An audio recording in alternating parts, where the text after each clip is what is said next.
कृष्ण जन्माष्टमी का त्योहार भगवान श्री कृष्ण के जन्मोत्सव के रूप में मनाया जाता है। यह त्योहार हर साल हिंदी कैलेंडर के भाद्रपद मास की अष्टमी तिथि को मनाया जाता है, जो आमतौर पर अगस्त या सितंबर में पड़ती है। कहानी इस प्रकार है। भगवान कृष्ण का जन्म महाभारत के समय हुआ था।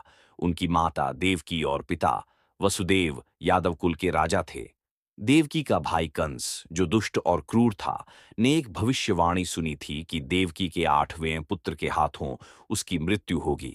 इस भविष्यवाणी को सुनकर कंस ने देवकी और वसुदेव को कैद कर दिया और उनकी हत्या करने की योजना बनाई। विष्णु भगवान ने वादा किया था कि वे इस धरती पर अवतार लेकर कंस के अत्याचारों को समाप्त करेंगे। इसलिए जब देवकी के 8वें पुत्र के रूप में श्री कृष्ण का जन्म हुआ, तो वसुदेव ने उन्हें गोकुल के नंद बाबा और यशोदा माता के पास सुरक्षित पहुंचाने के लिए एक जोखिम भरा यात्रा की।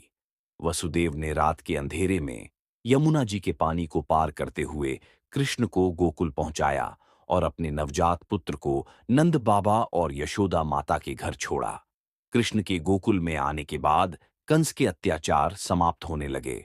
भगवान कृष्ण ने अपनी लीला और शक्ति के माध्यम से कंस का वध किया और धर्म की पुनः स्थापना की। कृष्ण जन्माष्टमी पर लोग उनकी भक्ति में रात्रि को उपवासी रहते हैं, भगवान कृष्ण की पूजा अर्चना करते हैं और विभिन्न सांस्कृतिक कार्यक्रम आयोजित करते हैं। यह त्योहार हमें सिखाता है कि अच्छाई की हमेशा जीत होती है और हमें भगवान कृष्ण की उपासना करके जीवन में सच्चाई और धर्म का पालन करना चाहिए। कृष्णा जन्माष्टमी भगवान कृष्णा के जन्मदिन का उत्सव है। उपवास। कई लोग इस दिन उपवास रखते हैं और कृष्णा की पूजा और आरती में भाग लेते हैं। 2. भजन और कीर्तन। भगवान कृष्णा के भजन और कीर्तन का गायन करना, जो कृष्णा की महिमा और भक्ति को प्रकट करता है। 3. रासा लीला और नाटक। कृष्णा के बचपन के कार्यों और लीलाओं का नाटक और ड्रामा करना, जो लोगों को कृष्णा के जीवन और उसकी टीचिंग से रूबरू कराता है। 4. जन्माष्टमी की सजी। मंदिर या घर में कृष्णा के मूर्ति को सुंदर सजाना और उनकी पूजा में विशेष वस्त्र और अलंकार देना। 5. प्रसाद और नैवेद्य।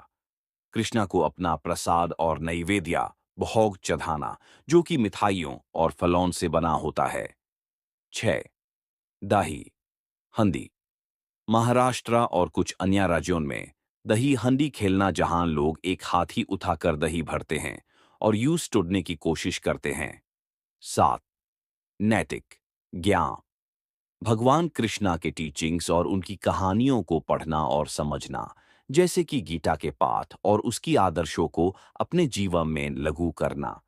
इस प्रकार से कृष्णा जन्माष्टमी को एक धार्मिक और उत्सव भरा दिन बनाया जाता है, जिसे कृष्णा की भक्ति और प्यार को प्रकट किया जाता है। कृष्णा जन्माष्टमी के दिन मटकी छोड़ने की परंपरा एक प्राचीन और रोचक कहानी पर आधारित है। ये कहानी भगवान कृष्णा के बचपन के कार्यों से जुड़ी है। बचपन में कृष्णा एक चांचल और क्षत्रवृत्ति वाले बालक थे। मथुरा के राजा कंसा को पता चल गया था कि उसका वध कृष्णा द्वारा होगा, इसलिए उसने कृष्णा के जीवन को खत्म करने के लिए अनेक योजनाएं बनाई।